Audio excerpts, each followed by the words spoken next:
Try to put breast milk in the baby's eye. Please don't. Don't. Cause I know we're gonna fight just the way that I know that the love is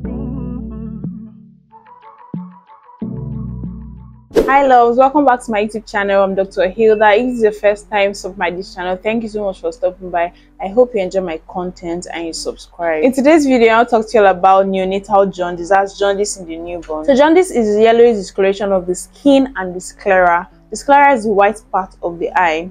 So this occurs due to accumulation of a pigment called bilirubin. So bilirubin is normally found in the blood, but there's a certain level which, if it goes beyond, will cause jaundice. So there's the physiological jaundice and the pathological jaundice. So the physiological jaundice just means that it's normal physiology of the body, no disease or there's nothing wrong with your baby. It's quite normal. So this usually occurs from the second day of life and usually will resolve after about 12 to 14 days. So the pathological jaundice just simply means there's something wrong in the background. You may have an organic disease or a deficiency in a particular enzyme. Whatever the cause, just know that in the pathological jaundice there's something wrong, while in the physiological jaundice there's really nothing wrong. It's just the body trying to adjust. So the pathological jaundice usually has higher levels of bilirubin and it's also prolonged. That is, to not resolve, unlike the physiological jaundice. So there's some common things that can cause jaundice in the newborn. There's blood incompatibility between the mother and the child, and you have excessive hemolysis. That's breakdown of the red blood cells occurring in the child. The child may have jaundice due to excessive accumulation of bilirubin. It can be due to breastfeeding or not even breastfeeding.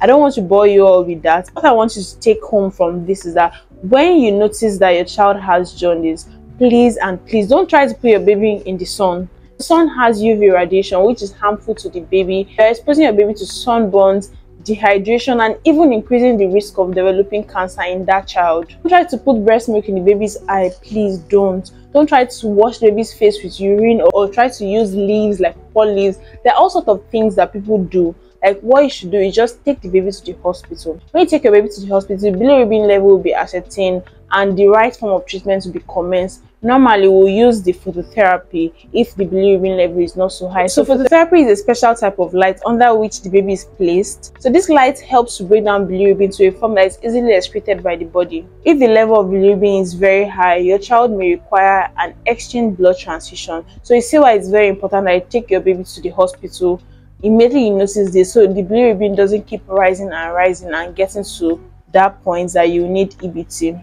If jaundice is not treated and bilirubin keeps rising, it can actually go into the brain and affect the brain. It can lead to severe brain damage. It can lead to cerebral palsy. You see children that cannot walk, they are drooling and all of that. You do not want this to be the fate of your child. So try to give your child the best care that your child requires. It can also lead to chronic seizure disorder. So your child will just keep on convulsing for the rest of their life. That's not something you want to do to your child. If you're watching this, please, if you know anybody around you that will benefit from this, please share this video with them. And please give this video a thumbs up if you enjoyed watching and you learned from this video. And I'll see you in my next video. Bye. Go, go, go, go, go, go, go, go.